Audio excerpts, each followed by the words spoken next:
Hello बच्चों, आज हम सॉल्व करेंगे एक्सरसाइज 1.3 क्लास 7।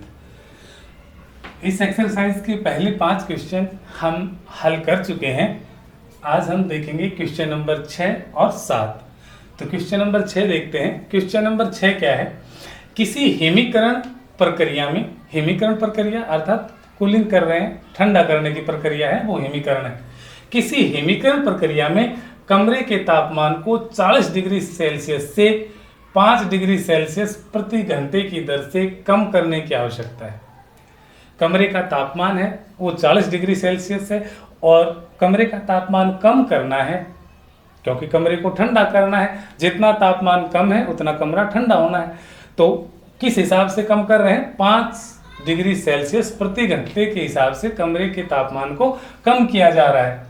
इस प्रक्रिया के शुरू होने के 10 घंटे बाद कमरे का तापमान क्या होगा? हमें बताना है कि जब ये प्रक्रिया शुरू की गई है, यदि उसके 10 घंटे बाद इसी दर से, किस दर से कि 5 डिग्री सेल्सियस प्रति घंटे उस कमरे के तापमान को कम किया जाए, तो 10 घंटे के बाद कमरे का तापमान क्या होगा?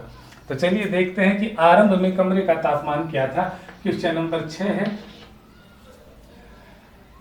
हिमीकरण जो प्रक्रिया है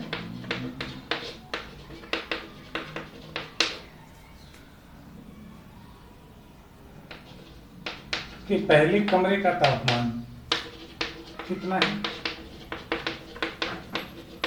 40 डिग्री सेल्सियस। और जो तापमान में प्रति घंटे कमी करनी है, जो गिरावट आएगी प्रति घंटे कमी कितनी है? 5 डिग्री सेल्सियस। इस हिसाब से कम करना है। तो 10 घंटे बाद तापमान कितना होगा कमरे का?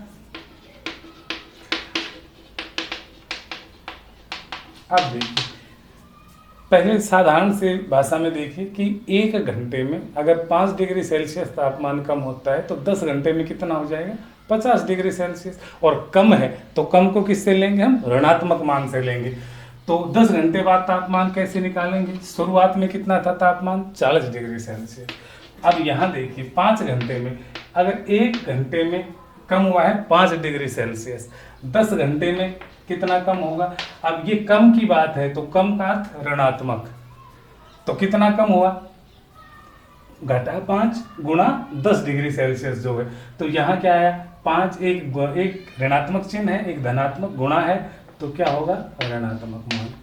और ये पहले जो तापमान था शुरुआत में।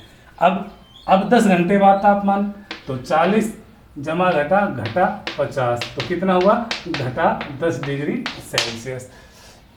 तो 10 घंटे के बाद जो तापमान है कमरे का वो कितना होगा? घटा 10 डिग्री सेल्सियस। ये क्वेश्चन नंबर 6 था। अब क्वेश्चन नंबर 7 पे चलते हैं।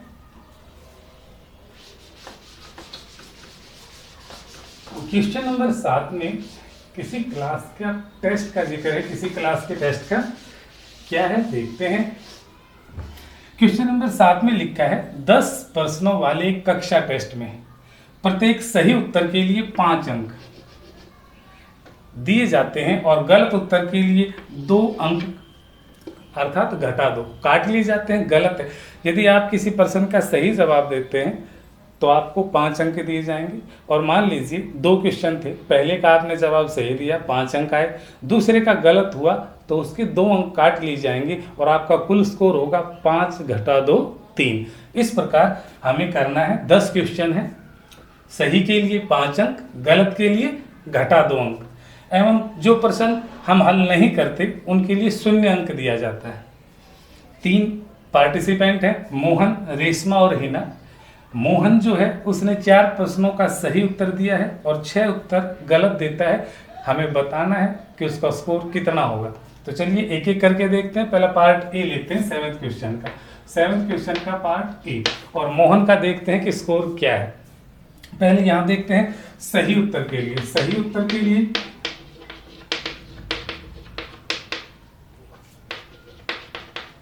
दिए गए अंक, दिए जाने वाले अंक क्या हैं आप? कितने हैं? 5। और गलत उत्तर के लिए, गलत उत्तर के लिए जो अंक दिए गए हैं वो है घटा 2। अब देखते हैं, मोहन 4 प्रश्नों का सही उत्तर देता है। तो मोहन ने 4 प्रश्नों के सही उत्तर दिए, तो जो 4 प्रश्नों के उत्तर हैं उनका टोटल स्कोर कितना होगा? 4 सही प्रश्नों का, 4 सही प्रश्नों के अंक,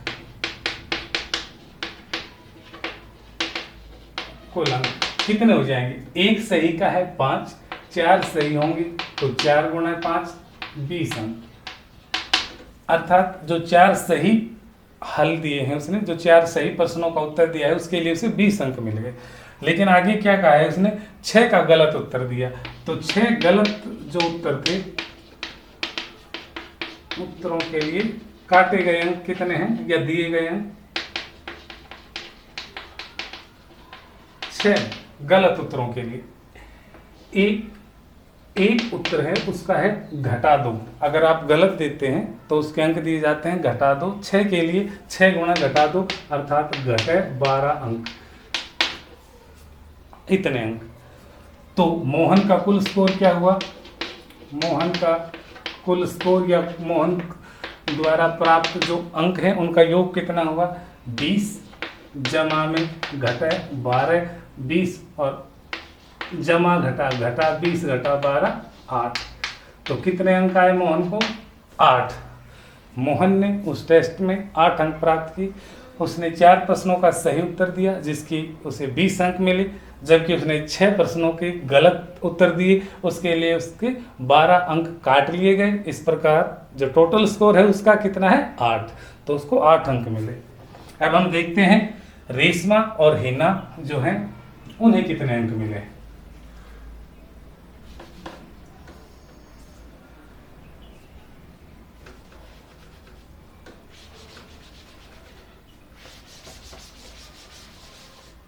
अब देखते हैं, रेशमा के 5 उत्तर सही हैं। ये तो वही है, सही के लिए 5, गलत के लिए घटा 2। रेशमा के 5 उत्तर सही व 5 गलत हैं, तो सही प्रश्नों के कुल अंक कितने मिले? 5 सही हैं, तो 5 सही के कितने मिले? 5 गुणे 5 25 अंक। ठीक उसी प्रकार 5 गलत थे, तो 5 गलत उत्तरों के लिए जो रेशमा है उसको कितने अंक मिलेंगे? 5 गुणा घटा 2 तो कितना हो गए? घटा 10। सही के लिए 25, 10 काट लिए गए तो कुल स्कोर 25 जमा में घटा 10 कितने हुए? 25 घटा 10 बराबर है 15। तो इस प्रकार जो रेशमा का स्कोर है, अंतिम स्कोर है वो है 15 अंक। इसी प्रकार हम हिना के भी निकालेंगे। हिना के कितने अंक हैं देखते हैं, और उसने कितने प्रश्नों का सही या फिर गलत जवाब दिया है। अब हम हिना की बात करते हैं। हिना ने कुल 7 प्रश्न किए हैं, उसमें से 2 सही। तो हिना की है ये बात, तो हिना 7 सही, कितने सही किए हैं? 2 सही। तो 2 सही, तो 2 सही प्रश्नों के हिना को जो कुल अंक मिले हैं वो कितने मिले हैं? 1 के 5 हैं, 2 के 5 गुना 2 10 अंक हिना को। उसके द्वारा जो दिए गए सही उत्तर थे उनके लिए 10 अंक मिले और 5 गलत। और जो 5 आंसर थे हिना के वो क्या थे? गलत थे। 1 के लिए घटा 2 अंक, 5 के लिए घटा 10, सही के लिए जमा 10 घटा के, और गलत के लिए घटा 10 अंक। कुल स्कोर क्या हुआ? मोहन की बजाय सॉरी यहाँ हम लिखेंगे हिना का। हिना का कुल स्कोर क्या हुआ? 10 जमा में घटा 10 अर्थात 10 घटा 10 0। इस प्रकार हिना को 0 अंक प्राप्त हुआ, क्योंकि उसके जितने सही प्रश्नों के अंक थे उतने ही गलत के कट गए। तो इस प्रकार उसका अंतिम स्कोर 0 है। आशा है आप दोनों प्रश्न समझ गए होंगे। आज के लिए इतना ही। घर पर रहें, सुरक्षित रहें, पढ़ते रहें। धन्यवाद।